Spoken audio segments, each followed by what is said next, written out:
Hey everyone. So I was over the subreddit today and I was reading some of the posts and then I went over to the Justin Baldoni subreddit, or it ends with lawsuit subreddit, one or the other.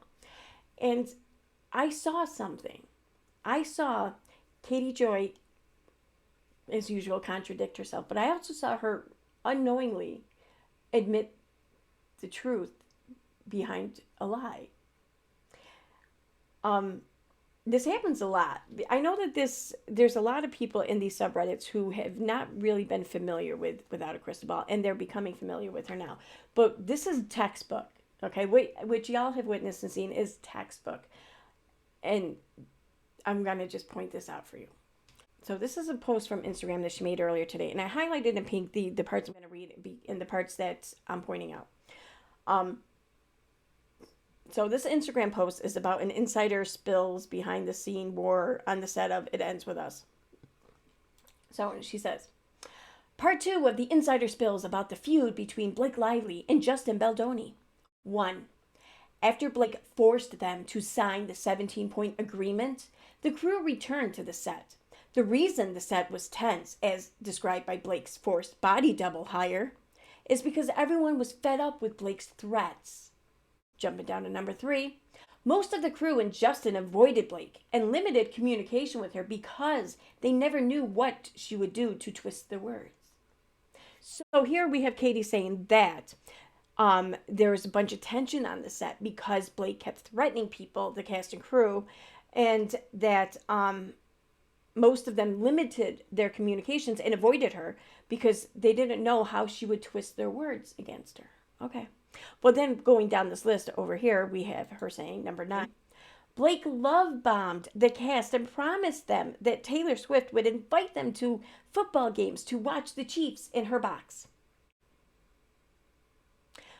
Promises of film roles being in the sequel and gifts were lavished on them. So, like, were they being threatened? Was the cast and crew, was everyone on set being threatened and avoiding Blake and not talking with her because their words would be twisted against them? Or were they being love bombed by her with promises of Taylor Swift coming to sweep them up off their feet and take them to see the Chiefs play in her box?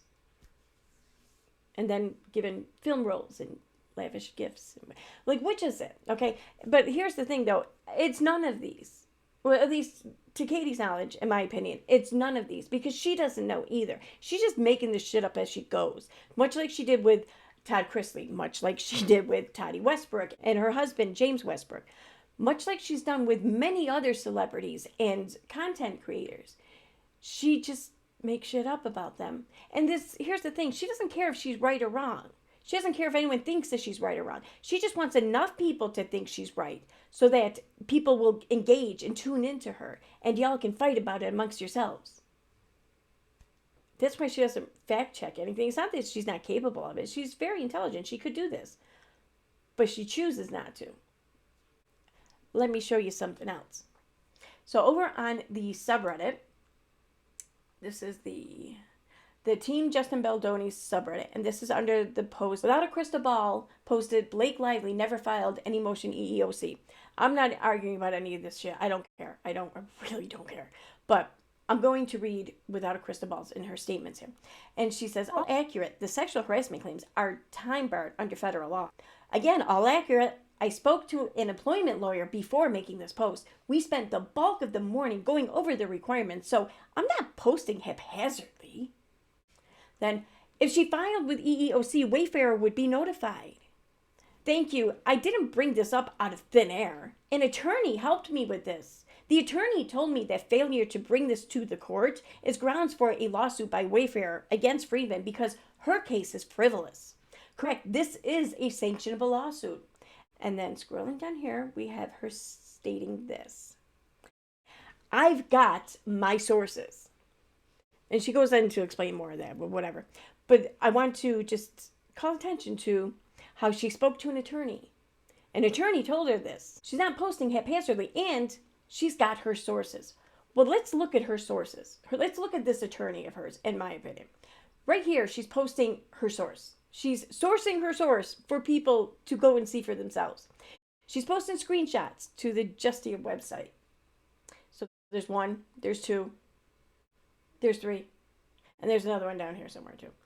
So basically, not basically, actually, in my opinion, there is no attorney. She spoke to no attorney. She went on the internet while her husband was having the cancer surgically removed from his body. She spent the day researching the shit up online herself so she can apply her lack of legal mind to it and reach this lack of legal conclusion of hers for her to put onto the subreddit and argue with everyone and get everyone else arguing and to come off just as believable enough that some people would believe this and forget that she already tried this argument months ago and it was debunked very quickly, I might add.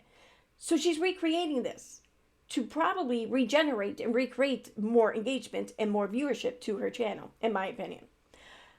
Because how did she miss the whole debunking of her argument months ago? How?